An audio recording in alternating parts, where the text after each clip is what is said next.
I'm going to do a video about love, what love is and what love isn't.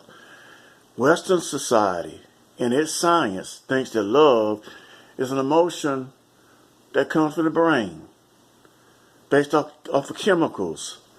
They think that love is manifested in the neurotransmitters and relayed by visualization, and also becomes audio and then verbal.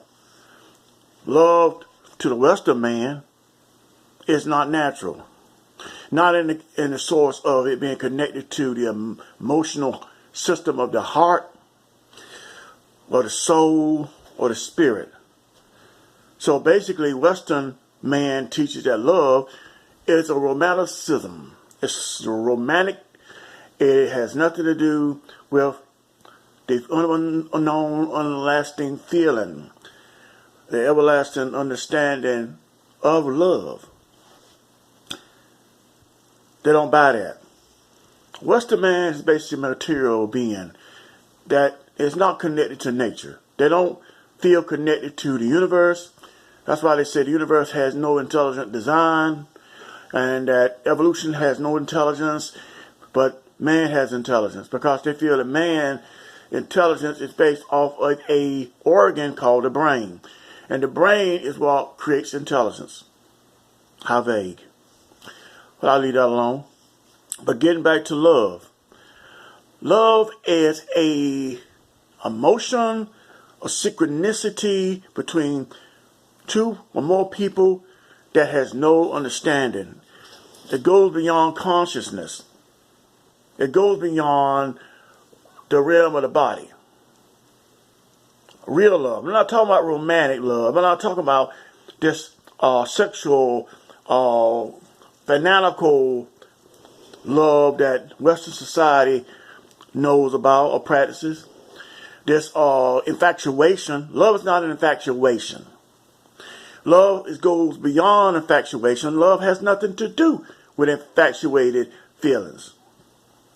True love. But the majority of people don't know what true love is. True love is something that cannot be explained, cannot be touched, cannot be destroyed, cannot be understood, cannot ever be captured and measured. You can't measure love.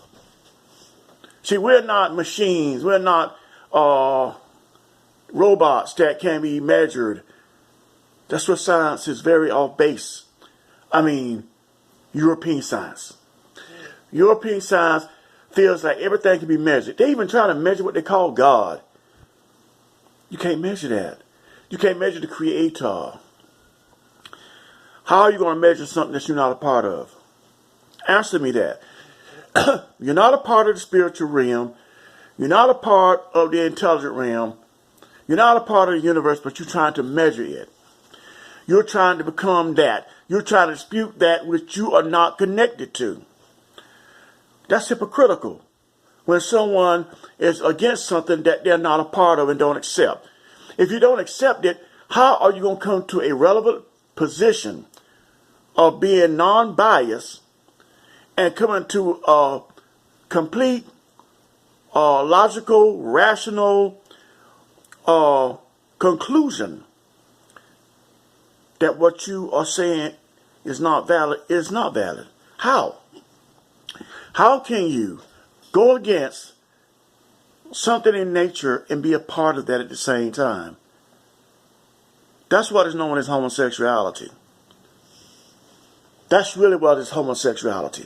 When you are going apart or against yourself, you're going against your nature, you're going against everything within that nature, but you are a part of it, or you conclude or assume to be a part of it. For us to try to figure out love, it's like trying to figure out death. Better yet, trying to figure out life. Can't figure it out. We don't know how it starts. It's just a feeling. Yes, it is a feeling. We are not machines. We do have feelings. That's another thing that Western science wants to therefore throw off like it's nothing, like it's pseudo, is that feelings don't count. Feelings do count. The ancients, which I revel their science a lot more than I do this newfangled petty bourgeoisie shit, knew that feelings counted. They didn't say that consciousness didn't matter, because consciousness does matter. But they knew that everything didn't begin and end with the brain. The brain is an organ. Matter of fact, the smartest organ in the body is the solar plexus, or what we call intuition. It's far smarter than the brain in our skull. The brain in our skull is a subsidiary receptacle. It does not have all the answers. The body is smarter than the head. But Western science doesn't agree with that, because they don't know. They're not connected with nature.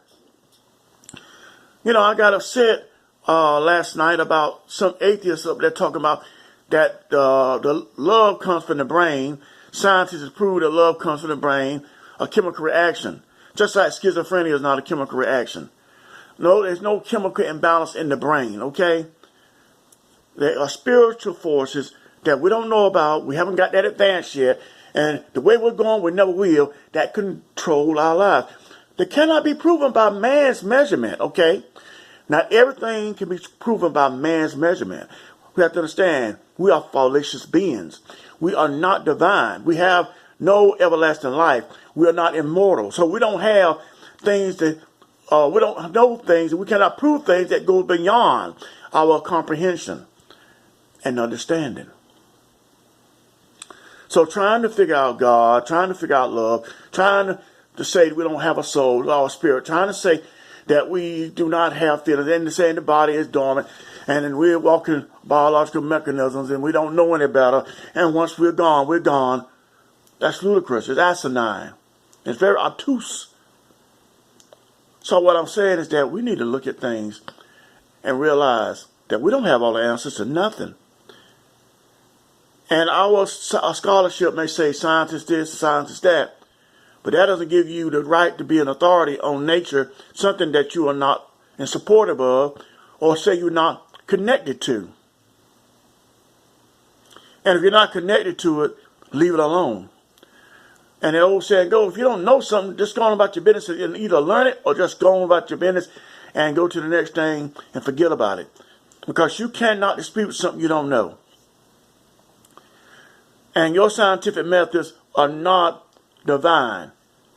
But see, the problem is that Western man's God is his scientific method, his technology. That's his method. That's his weapon of theory. That's his God. His God is materialism. That's his God. And he's looking for a material being. He looks for a material universe. He looks for a material species.